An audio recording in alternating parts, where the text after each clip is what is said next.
Hello everyone, my name is Victoria Bousis. I am the creator, writer, director, and producer of the immersive experience Stay Alive, My Son, a book I found while traveling in Cambodia over 9 years ago, based on the memoirs of Yatai Pin. It recounts Yatai's story, whose life unraveled one day when he and his family were forced to evacuate their homes. This horrific time, he suffered the inhumane, lost 19 of his family members, and was forced to abandon his 6-year-old son, Nawat. We're going to try to, in the experience, we're going to try to put this picture and then we're going to age it to look like this. So when the story finishes, it's going to say that he's 51 years old. Yeah, that's right. Maybe there's somebody who recognizes. Yeah. Does that feel weird? Yeah, that's right. And we can check the DNA, right? Then we're going to check the DNA. That's right. When our interview started, I was so excited because using aging technology, I had aged Nawat from the age of 6, when Yatai last saw him, to the age of 50, the age he would be today. But in his response, I realized there existed a deeper paradox. There was a father on the one hand that had this unwavering belief that his 6-year-old son was somehow alive, probably in some far-off land. And on the other side, there was this older man with anguish and regret, suffered from this ambiguous loss of not knowing where his son was, but also not knowing if he did the right thing.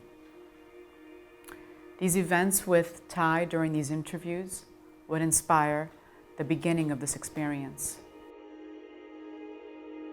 Instead of choosing to make a film or a documentary for that matter, I told Yatai, I want to make a virtual reality experience of your story.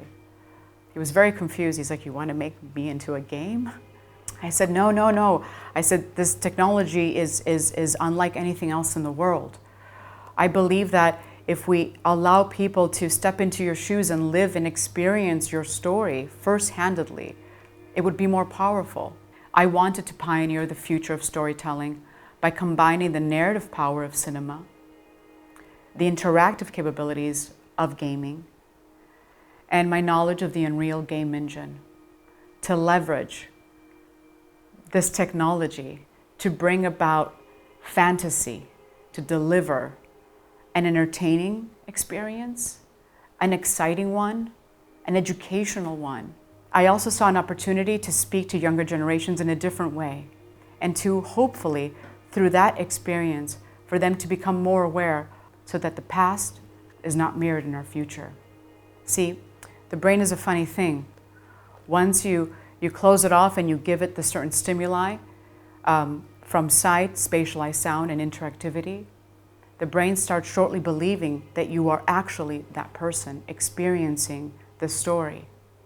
By walking through the spaces Yatai occupied, Yatai's story now becomes theirs.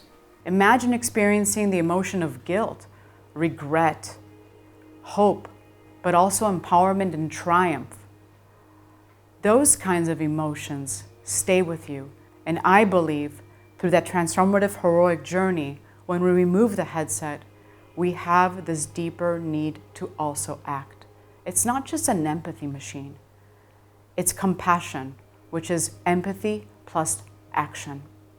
It was also crucial for me that audiences meet Yatai as an 80-year-old man, his state today, as I had in his home.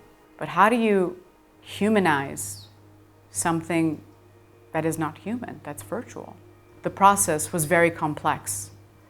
It took over a month to create it and to devise the unique pipeline for it. Virtual humans, the MetaHuman rig, is over 120,000 polygons, computationally exhausting for virtual reality. The rigging system is over 891 bones in the head alone to deliver emotive expressions, and over 300 bones in the body to give them fluid movements in order to mirror the actions and behavior of a real human being. We used physics and cloth simulations, sophisticated texturing and retexturing for his face and hands to show the creases in his face, the sunspots, the weathering of his hands that had been beat down by the countless work and overwork during the camps. We needed to tell a story simply by the details.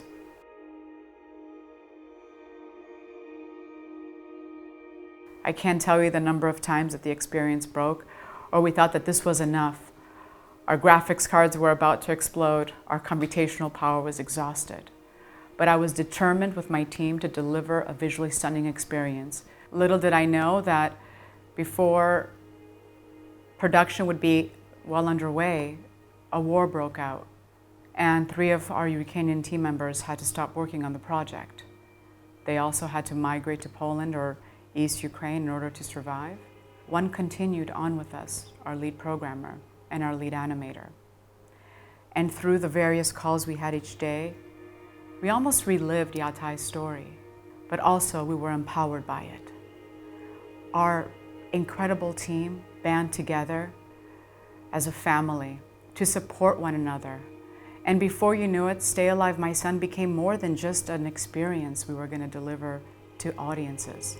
For me, the heart and soul of Stay Alive, My Son, and the mission of my studio, Yumi, is part of a grander vision for me. It's a grander vision that involves the use and combination of powerful stories and technology to imprint the world through relatable, heroic stories that not only ignite us, but also remind us of the extraordinary power that lies within us. Despite tragedy, like Yatai, as ordinary people, we can choose hope over despair. We can choose love over fear. We can choose life over death. And despite the fact that we are ordinary people trying to make it in this ordinary world, we can accomplish the impossible. I am grateful that life took me on my journey and has brought me here in Venice, and I am able to share a sneak preview of Stay Alive, My Son. We gather here today to right a grave wrong. More than 40 years ago, shortly after the bombing of collection yourself of what? Hello, Ty. I called to thank you for the interview today. I'm so sorry for showing you the picture of your son. I am Yatai Ben. Welcome to my home. My thoughts and memories, now yours to live.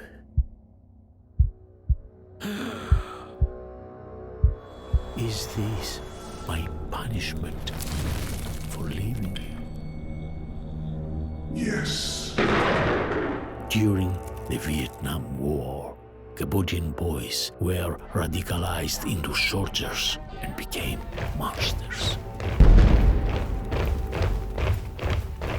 State your name, profession, crime. Yet I've been civil engineer, living. You lived by leaving him. Mark, I don't like it here. I want to go home. We must quiet our voices here. Remember?